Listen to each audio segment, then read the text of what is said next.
How many generals and admirals have you fired? I don't know the exact number, but... You don't know the number. It's 8. Can you explain why any of them were fired? This is what real accountability looks like when someone actually knows what they're talking about. Congressman Seth Moulton, a battle-hardened Marine captain who led the 1st platoon into Baghdad, completed 4 combat tours in Iraq, and served directly under General Petraeus, just delivered a masterclass in dismantling incompetence. Pete Hegseth, the man entrusted with America's defense, was systematically exposed for his reckless handling of classified information on an unclassified signal chat.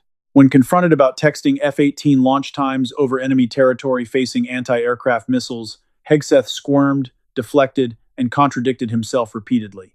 He claimed everything from CENTCOM is automatically classified, yet refused to confirm basic facts, revealing a stunning lack of judgment and transparency. Moulton trapped him with simple logic. Disclosing whether information is classified is not itself classified. Hegseth's circular word games collapsed, forcing him to indirectly admit the breach. Even more shocking, the DoD Inspector General's report later confirmed the documents were marked secret, matching Hegseth's messages almost verbatim, endangering pilots and mission success in ways that would destroy the career of any junior service member.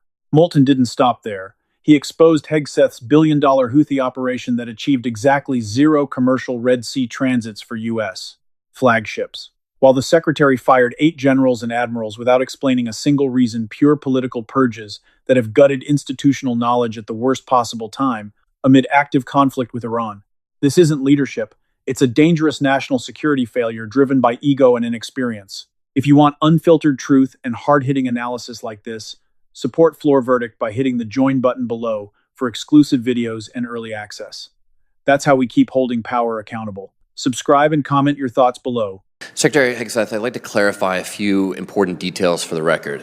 When you texted the launch time for F-18s going into combat over enemy territory facing anti-aircraft missiles on an unclassified signal chat, did that launch time come from Central Command, yes or no? I know what you're referring to, and there were no it's a very simple question. Did it come from? It's a very simple question. Did it come from Central Command? Well, in this committee, no way in which I communicate or what I communicate on a successful strike is something that I would share. So you can't even identify the combatant command under which this operation occurred? Well, everybody knows the command. Okay, so everyone knows the Central Command. So when Central Command sent you this information, did they send it on a classified system or an unclassified system? Well, as you know, having served yourself, any way that the Secretary of Defense communicates or provides information in and of itself is classified and not to be discussed. So what was the classification marking of the launch time when it was sent to you? Because DoD regulations require information on classified systems to be marked. What was the classification mark time? Yeah, what was the classification marking? Because again, classifications of any information in an ongoing operation that was successful are not things that would be disclosed in a public forum. You can very well disclose whether or not it was classified. It's not classified to disclose whether or not it was classified. And in fact, DoD regulations state that any classified information has to be labeled with its classification. Was it classified secret or top secret? What's not classified is that it was an incredibly successful mission against the Houthis. Okay, so it was classified. So are you trying to say that the information was unclassified? I'm not trying to say anything. Okay, that's what I thought. You're not saying that. So you took classified information from Central Command that had a classification marking on it, because that's what's required by DoD regulations, and you put it on an unclassified system. So we're going to get a report in a few days from the DoD Inspector General.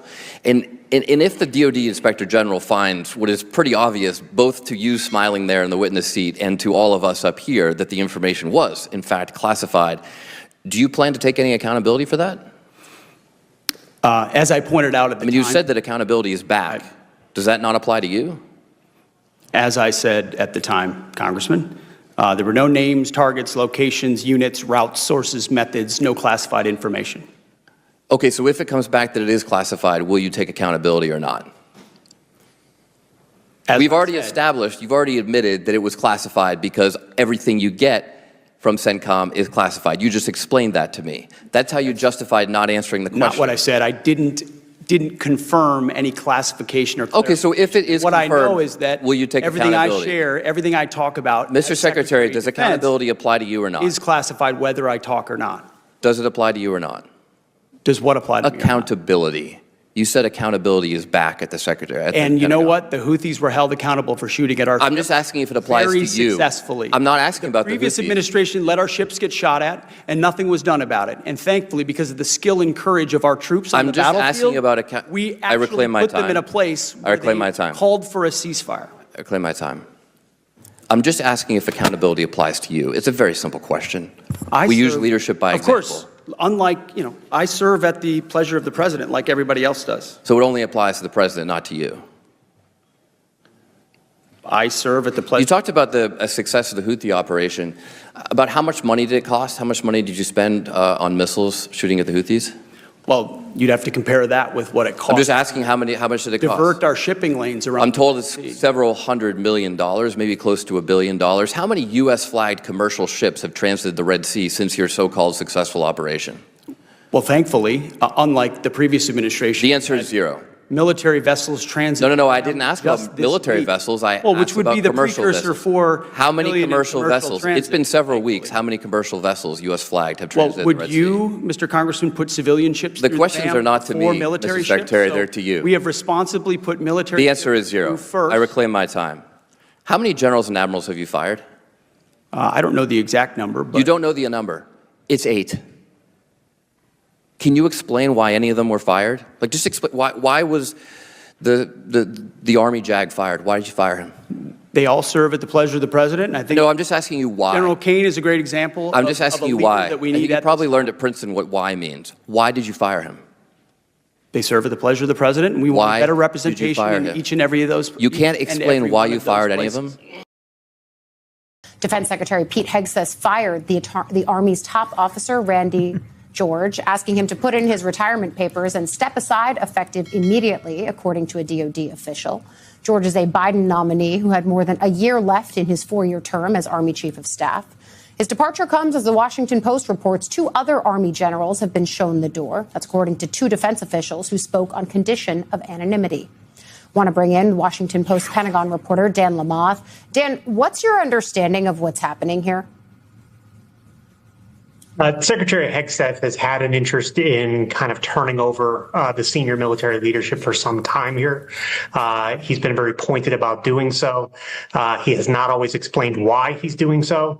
And there's a lot of frustration within the Army over that, particularly as not only these 3 gentlemen, but also several other names last year had presumed promotions that were blocked by Secretary Hegseth. In some cases, they would have become 4-star generals or taken on different 4-star general roles. Those positions also were blocked. So it's kind of a part of a larger pattern here. Yeah, I was going to say none of this is happening in a vacuum because Hegseth has now removed more than a dozen senior military leaders from their positions, including all but 2 joint chiefs. You can see their names and faces on the screen. What's the impact of that, especially in the midst of an ongoing war with Iran? I think the impact really is cumulative at some effect. The military is built where any one leader probably can be replaced, and within a short period of time, the military can move forward.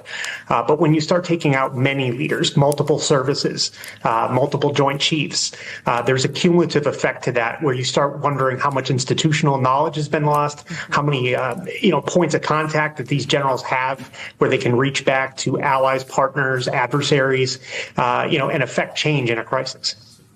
Yeah, there's a reason that experience matters, especially in roles like this when the stakes are so high. And the stakes are so high given the news that we've been reporting over the course of the past hour. I wonder what you're hearing from your Pentagon sources about this search operation for an American pilot in Iran, if you have any sense of what led to that jet going down, too. I don't at this point. I would note we did have fighter jets that went down earlier in the conflict. And in that case, they landed in Kuwait. Everybody was safe. This is a very different set of circumstances here with it being in Iran, potentially adversaries coming after the personnel down on the ground. I mean, there's a full crisis in the moment here to try and get these people back as quickly as possible. Let's break down exactly what happened in this explosive hearing and why it should alarm every American concerned about national security. This wasn't just a heated exchange, it was a devastating masterclass in accountability, delivered by a man who has actually lived the values that Defense Secretary Pete Hegseth only talks about. Congressman Seth Moulton is no ordinary politician. A Harvard-educated physicist and decorated Marine who led an infantry platoon into Baghdad during the initial invasion, Moulton volunteered for a fourth combat tour at the personal request of General David Petraeus, who praised his extraordinary determination. As ranking member of the Subcommittee on Strategic Forces, Moulton brought genuine operational expertise to the table, something painfully absent in Hegseth's performance.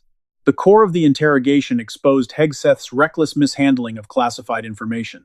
Hegseth texted critical F-18 launch times data directly tied to strikes over heavily defended enemy territory into an unclassified signal group chat.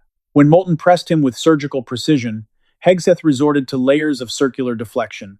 He claimed he couldn't discuss whether the information was classified, while simultaneously arguing that everything from CENTCOM is automatically classified. Moulton cut through the nonsense.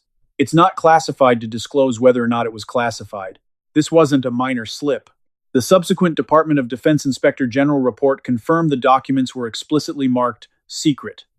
Hegseth's messages matched the classified details almost word for word, creating a genuine risk to American pilots and mission success. Any enlisted service member committing the same offense would face criminal prosecution and dishonorable discharge. Yet the Secretary of Defense treated secure communications like a casual group text. This level of negligence at the highest level isn't just embarrassing, it's potentially catastrophic in an era of great power competition and active conflicts. Moulton didn't stop at operational security failures. He pivoted to the staggering waste and incompetence of Hegseth's much-touted Red Sea operations against the Houthis. While Hegseth boasted of success, Moulton revealed the brutal truth. Nearly $1 billion spent on expensive missiles, with exactly ZERO U.S. flag commercial ships transiting the Red Sea in the weeks that followed. American shipping remains paralyzed, global supply chains disrupted, and taxpayers footing the bill for performative strikes that delivered no strategic victory. Even more shocking was the accountability segment. Hegseth loves to preach accountability is back. Yet when asked about firing 8 senior generals and admirals, he couldn't explain the reason for even a single dismissal. These weren't minor adjustments, they included top officers like Army Chief of Staff Randy George and others with decades of institutional knowledge. Reports indicate a broader pattern of political purges targeting experienced leaders, replacing them with loyalists in the middle of escalating tensions with Iran. The cumulative impact is chilling. Lost expertise, broken chains of command, and weakened crisis response capabilities when American lives are literally on the line, including downed pilots in hostile territory. This hearing laid bare a fundamental crisis. Pete Hegseth's combination of classified leaks, billion-dollar operational failures, and unexplained mass firings reveals a leader who is fundamentally unqualified for the role. Putting someone so unprepared and evasive in charge of the world's most powerful military isn't merely a political mistake, it is a clear and present national security catastrophe. Our service members, who sacrifice everything, deserve a secretary who understands the weight of command, accepts responsibility, and prioritizes mission success over personal loyalty and political theater. Instead, we have a Pentagon that increasingly resembles a personal playground for purges and unsecured chats. You're watching Floor Verdict, where we deliver unfiltered truth and deep strategic analysis on the issues that matter. If this breakdown exposed what mainstream coverage won't touch, hit that subscribe button, turn on notifications, and help us grow by sharing this video. Join our membership for exclusive content and early access. Your support is what keeps independent accountability alive. Drop your thoughts in the comments. Does America need better leadership at the Pentagon? Let's discuss.